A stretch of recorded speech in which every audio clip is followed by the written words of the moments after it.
ಗೌರವಾನ್ವಿತ ಕಾರ್ಯಕ್ರಮದ ಸಭಾಧ್ಯಕ್ಷರೇ, ವೇದಿಕೆಯಲ್ಲಿರುವಂತಹ ಗಣ್ಯ ವ್ಯಕ್ತಿಗಳೇ, ವೇದಿಕೆಯ ಮುಂಭಾಗದಲ್ಲಿ ಆಸೀನರಾದಂತಹ ನನ್ನ ಪ್ರೀತಿಯ ಸಹೋದರ ಸಹೋದರಿಯರೇ,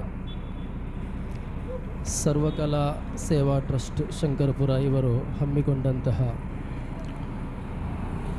ಒಂದು ಉತ್ತಮ ಕಾರ್ಯಕ್ರಮದಲ್ಲಿ ನಾವೆಲ್ಲರೂ ಭಾಗಿಗಳಾಗ್ತಾ ಇದ್ದೇವೆ.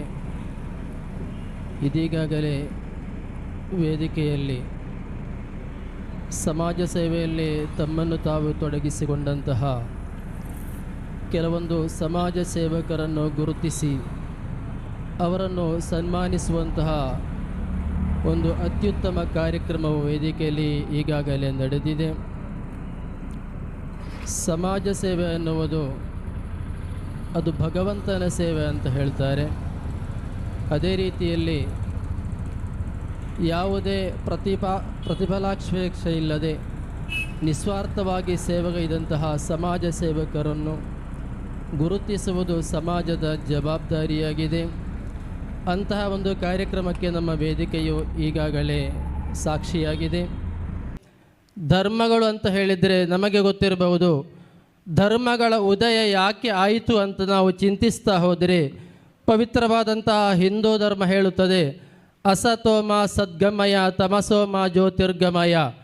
ಅಂದರೆ ಜನರನ್ನು ಅಸತ್ಯದಿಂದ ಸತ್ಯದ ಕಡೆಗೆ, ಕತ್ತಲೆಯಿಂದ ಬೆಳಕಿನೆಡೆಗೆ ಕೊಂಡೊಯ್ಯಲಿಕ್ಕೆ ಬೇಕಾಗಿ ಪವಿತ್ರವಾದಂತಹ ಹಿಂದೂ ಧರ್ಮ ಉದಯವಾಯಿತು ಅಂತ ಹೇಳುವಾಗ ಇದೇ ಆಶಯವನ್ನು ಪವಿತ್ರವಾದಂತಹ ಇಸ್ಲಾಂ ಸಹ ಹೇಳುತ್ತದೆ, ಲಿಯುಖ್ರಿಜಕುಂ ಮಿನಲ್ ಝುಲುಮಾತಿ ಇಲನ್ನೂರ್. ನಿಮ್ಮನ್ನು ಕತ್ತಲೆಯಿಂದ ಬೆಳಕಿನೆಡೆಗೆ ಕೊಂಡೊಯ್ಯಲಿಕ್ಕೆ ಬೇಕಾಗಿ, ಅಜ್ಞಾನದಿಂದ ಸುಜ್ಞಾನದತ್ತ ನಿಮ್ಮನ್ನು ಕೊಂಡೊಯ್ಯಲಿಕ್ಕೆ ಬೇಕಾಗಿ ಪವಿತ್ರವಾದಂಥ ಇಸ್ಲಾಂ ಧರ್ಮವು ಉದಯವಾಯಿತು ಅಂತ ಹೇಳುವಾಗ ಅದೇ ರೀತಿಯಲ್ಲಿ ಪವಿತ್ರವಾದಂಥ ಕ್ರೈಸ್ತ ಧರ್ಮವು ಇದೇ ಆಶಯವನ್ನು ಪ್ರತಿಪಾದಿಸ್ತಾ ಇದೆ. ನಾವು ಮೈಗೂಡಿಸಿಕೊಂಡು ಧರ್ಮವನ್ನು ಸರಿಯಾದ ರೀತಿಯಲ್ಲಿ ಅರ್ಥೈಸಿಕೊಂಡು ನಾವು ಜೀವಿಸಬೇಕು. ಆವಾಗ ಯಾವುದೇ ರೀತಿಯ ಕಲಹಗಳಿಗೆ, ಗೊಂದಲಗಳಿಗೆ ಇಲ್ಲಿ ಅವಕಾಶ ಇರುವುದಿಲ್ಲ. ಆ ನಿಟ್ಟಿನಲ್ಲಿ ನಾವೆಲ್ಲರೂ ಒಂದೇ ತಾಯಿಯ ಮಕ್ಕಳಂತೆ ಪರಸ್ಪರ ತಮ್ಮ ತಮ್ಮ ಧರ್ಮಗಳನ್ನು ಅರ್ಥೈಸುವುದರೊಂದಿಗೆ, ಅದರ ಆಶಯ ಆದರ್ಶಗಳನ್ನು ಮೈಗೂಡಿಸಿಕೊಳ್ಳುವುದರೊಂದಿಗೆ ಇತರ ಧರ್ಮವನ್ನು ಗೌರವಿಸಲಿಕ್ಕೆ, ಇತರ ಧರ್ಮೀಯರನ್ನು ನಮ್ಮ ಸಹೋದರ ಸಹೋದರಿಯರು ಎನ್ನುವ ನೆಲೆಯಲ್ಲಿ ನೋಡಲಿಕ್ಕೆ, ಇತರ ಧರ್ಮದ ಧಾರ್ಮಿಕ ಗ್ರಂಥಗಳನ್ನು, ಇತರ ಧರ್ಮದ ಧಾರ್ಮಿಕ ಕೇಂದ್ರಗಳನ್ನು ಗೌರವಿಸುವಂತಹ ಒಂದು ಮನಸ್ಥಿತಿಯು ನಮ್ಮಲ್ಲಿ ಬೆಳೆದು ಬರಬೇಕು.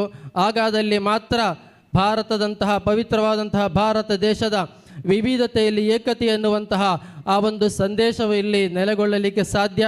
ಆ ನಿಟ್ಟಿನಲ್ಲಿ ಸರ್ವಕಲಾ ಸೇವಾ ಟ್ರಸ್ಟ್ರವರು ಒಂದು ಉತ್ತಮವಾದಂಥ ಕಾರ್ಯಕ್ರಮವನ್ನು ಹಮ್ಮಿಕೊಂಡು ಎಲ್ಲ ಧರ್ಮದ ಜನರನ್ನು ಒಂದು ವೇದಿಕೆಯಲ್ಲಿ ಒಗ್ಗೂಡಿಸುವಂಥ ಕಾರ್ಯವನ್ನು ಮಾಡಿದ್ದಾರೆ. ಆ ಒಂದು ಕಾರ್ಯಕ್ರಮಕ್ಕೆ ಬೇಕಾಗಿ ಸರ್ವಕಲಾ ಸೇವಾ ಟ್ರಸ್ಟ್ ಇದರ ಆಡಳಿತ ಸಮಿತಿಯ ಸದಸ್ಯರನ್ನು ಎಲ್ಲರನ್ನು ಮುಕ್ತಕಂಠದಿಂದ ಶ್ಲಾಘಿಸುತ್ತಾ ಅವಕಾಶಕ್ಕಾಗಿ ಧನ್ಯವಾದಗಳನ್ನು ಹೇಳುತ್ತಾ ಮಾತಿಗೆ ವಿರಾಮ. ಜೈ ಹಿಂದ್, ಜೈ ಕರ್ನಾಟಕ. ವೇದಿಕೆಯಲ್ಲಿರುವ ಧರ್ಮಗುರುಗಳೇ, ಎಲ್ಲ ಹಿರಿಯರೇ, ಕಲಾಭಿಮಾನಿಗಳೇ, ಪತ್ರಕರ್ತರೇ, ಇವತ್ತು ಸರ್ವಕಲಾ ಸೇವಾ ಟ್ರಸ್ಟ್ ಉದ್ಘಾಟನೆಯಾಗಿದೆ. ಅದು ಯಶಸ್ವಿ ಆಗಲಿ ಅಂತ ಹಾರೈಸ್ತಾನೆ.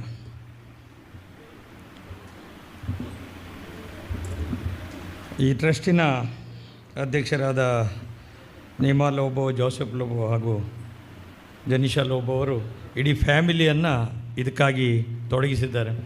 ಸ್ಥಾಪಿಸಿ ಎಷ್ಟೋ ಸರಿ ನಡೆಯದೇ ಇರುವಂಥದ್ದು ಇರುತ್ತದೆ. ಆದರೆ ಇವರು ಎಷ್ಟೋ ವರ್ಷದಿಂದ ಈ ಸೇವೆಯನ್ನು ಮಾಡಿ ಇವಾಗ ಆ ಒಂದು ಸೇವೆಯನ್ನು ಹೇಗೆ ಮಾಡುವುದಂತ ಅರ್ಥಕೊಂಡು ಇವತ್ತು ಈ ರಿಜಿಸ್ಟರ್ ಮಾಡಿ ಇವತ್ತು ರಿಜಿಸ್ಟರ್ನ ಓಪನಿಂಗ್ ಉದ್ಘಾಟನೆಯನ್ನು ಮಾಡಿದ್ದಾರೆ. ಅವರಿಗೆ ಯಶಸ್ವಿಯಾಗಲಿ ಅಂತ ಹಾರೈಸ್ತೇನೆ. ಅದೇ ರೀತಿ ಇವತ್ತು ಸನ್ಮಾನವನ್ನು ಪಡೆದಂಥ ಇದು ಬಹಳ ಮುಖ್ಯ ಕೂಡ. ಇದರಲ್ಲಿ ನಾನೀಗ ಸನ್ಮಾನ ಮಾಡ್ತಾ ಇರುವಾಗ ಈ ಕನೆಕ್ಷನ್ ನೋಡಿದೆ. ಒಬ್ಬರು ದಾಂತಿಯವರು, ಅವರ ಫ್ಯಾಮಿಲಿ ಎಷ್ಟೋ 50-100 ವರ್ಷ ಹಿಂದೆ ನಮ್ಮ ಕುತ್ಪಾಡಿ ಶಾಲೆಗೆ ಭಾಳಷ್ಟು ಸಹಕಾರವನ್ನು, ಜಾಗವನ್ನು ಕೊಟ್ಟವರು. ಅವರ ಫ್ಯಾಮಿಲಿಯನ್ನೇ ನಡೆದುಕೊಂಡು ಬಂದದ್ದು ಅವರು ಕೂಡ. ನಾವು ಹಲವಾರು ನಮ್ಮ ಶಾಲೆಯ ಹೊರಗೆ ಕೃಷಿಯಲ್ಲಿ ಬಹಳಷ್ಟು ತೊಡಗಿಸಿಕೊಂಡಿದ್ದಾರೆ. ಈಗ ಬೇಕಾಗಿರೋದು ಅದೇ. ಎಲ್ಲ ಕೂಡ ಹೊಟ್ಟೆಗೆ ಇಲ್ಲದಿದ್ದರೆ, ತಿನ್ನಲಿಕ್ಕೆ ಇಲ್ಲದಿದ್ದರೆ ಬೇರೆ ಯಾವುದು ಮಾಡಲಿಕ್ಕೆ ಆಗೋದಿಲ್ಲ. ಆದ್ದರಿಂದ ಕೃಷಿಗೆ ಈಗ ಬಹಳಷ್ಟು ಒತ್ತು ಕೊಡ್ತಾ ಇದ್ದಾರೆ. ಬಹುಶಃ ಟ್ರಸ್ಟಿನ ಅಧ್ಯಕ್ಷರು ಕೂಡ ಭಾಳಷ್ಟು ಕೃಷಿಯಲ್ಲಿ ಪ್ರಶಸ್ತಿ ಕೂಡ ಪಡ್ಕೊಂಡಿದ್ದಾರೆ. ಅವರಿಗೆ ನಾನು ಅಭಿನಂದಿಸ್ತೇನೆ. ಇನ್ನೊಬ್ಬರು ನನಗೆ ಗೊತ್ತಿರಲಿಲ್ಲ ಸನ್ಮಾನ ಮಾಡಿದೆ ಅಂತ, ಅವರು ಕೂಡ ನಮ್ಮ ಶಾಲೆಯ ಹಳೆ ವಿದ್ಯಾರ್ಥಿ ಕೂಡ, ಕೊನೆಗೆ ಸನ್ಮಾನವನ್ನು ತಗೊಳ್ಳೋದಕ್ಕೋಶ ಕಟ್ಪಾಡಿಯವರು ಕೂಡ, ಅವರಿಗೂ ಕೂಡ ನಾನು ಅಭಿನಂದಿಸ್ತೇನೆ. ಅದೇ ರೀತಿ ಪದ್ಯವನ್ನು ಹೇಳ್ತಾ ಇದ್ದ ಮೇಡಮ್, ಇಷ್ಟು ಸಣ್ಣ ಪ್ರಾಯದಲ್ಲಿ ಮತ್ತು ಕಲಿತಾ ಇರುವ ಸ್ಟೂಡೆಂಟ್ಗಳಿಗೆ ಅವಕಾಶ ಮುಖ್ಯ. ಹಲವಾರು ಟ್ರಸ್ಟ್ಗಳಲ್ಲಿ ಅವಕಾಶವಿದೆ. ಇಲ್ಲೀಗ ವೆಂಕಟೇಶ್ ಕಾಮತ್ ಅವರಿದ್ದಾರೆ, ಅವರದ್ದು ಕೂಡ ರೆಕಾರ್ಡ್ ರೂಮ್ ಇದೆ ಉಡುಪಿಯಲ್ಲಿ.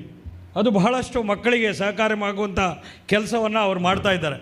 ಮುಂಚೆ ಅಷ್ಟು ಅವಕಾಶ ಇರಲಿಲ್ಲ. ಈಗ ಎಲ್ಲ ಸಂಘಟನೆಗಳು ಬೇರೆ ಬೇರೆ ರೀತಿಯಲ್ಲಿ ನಿಮಗೆ ಪದ್ಯ ಹೇಳಲಿಕ್ಕೆ ಪದ್ಯ ಮಾರ್ಕೆಟ್ ಇದೆ, ಕೃಷಿಯವರಿಗೆ ಕೃಷಿಗೆ ಕೊಡುವಂಥ ಅವಕಾಶ ನಾವು ಸಣ್ಣದಿರುವಾಗ ಇರಲಿಲ್ಲ. ನಾವು ಶಾಲೆಗೆ ಹೋಗುವಾಗ ಯಾವುದೇ ರೀತಿಯೂ ಕೂಡ ಡೊನೇಷನ್ ಕೊಡೋದು ಮಾತ್ರವಿಲ್ಲದೆ ಕಲಿಯೋದು ಮಾತ್ರ ಇತ್ತು. ಈಗ ನೋಡಿ, ಕಲಿಯುವ ಮಕ್ಕಳಿಗೆ ಎಷ್ಟರ ಮಟ್ಟಿಗಿದೆ ಅಂದರೆ, ಯಾವುದು ಕಲಿಬೇಕಾದರೂ ಜೀರೋ ರೀತಿಯಲ್ಲಿ ಸಾಲ ಸಿಗ್ತದೆ. ಇಂಥ ಸಂಘ ಸಂಸ್ಥೆಗಳಿಂದ ಟ್ರೈನಿಂಗ್ ಸಿಗುವಂತಾಗ್ತದೆ. ನಮ್ಮ ಕನ್ನಡ ಮೀಡಿಯಮಲ್ಲಿ ಶಾಲೆಯಲ್ಲಿ ಮಕ್ಕಳಿಗೆ ನಾವು ಕೊಡಬೇಕಿಂತ ಹೆಚ್ಚು ಫೀಸು, ಡ್ರೆಸ್ಸು ಎಲ್ಲ ತನ್ನತಾನೇ ಬರ್ತದೆ. ಆದ್ದರಿಂದ ಮಕ್ಕಳನ್ನು ಕಲೀಲಿಕ್ಕೆ ಪ್ರೋತ್ಸಾಹ ಕೊಡುವಂಥದ್ದು ಇಂಥ ಟ್ರಸ್ಟ್ಗಳಿಂದ ಭಾಳ ಮುಖ್ಯ ಕೂಡ. ಅದೇ ರೀತಿ ಇನ್ನು ಹೇಳಬೇಕಾಗಿಲ್ಲ, ಮಾಲಿನಕ್ಕ ಬಹಳ ಫೇಮಸ್ ಕೂಡ. ನನ್ನ ರೋಟ್ರಿಯ, ನಾನು ಅಸಿಸ್ಟೆಂಟ್ ಗವರ್ನರ್ ಆಗಿದ್ದೆ, ಅವರು ಕೂಡ ರೋಟ್ರಿಯಲ್ಲಿ ಬಹಳಷ್ಟು ತೊಡಗಿಸಿಕೊಂಡಿದ್ದಾರೆ.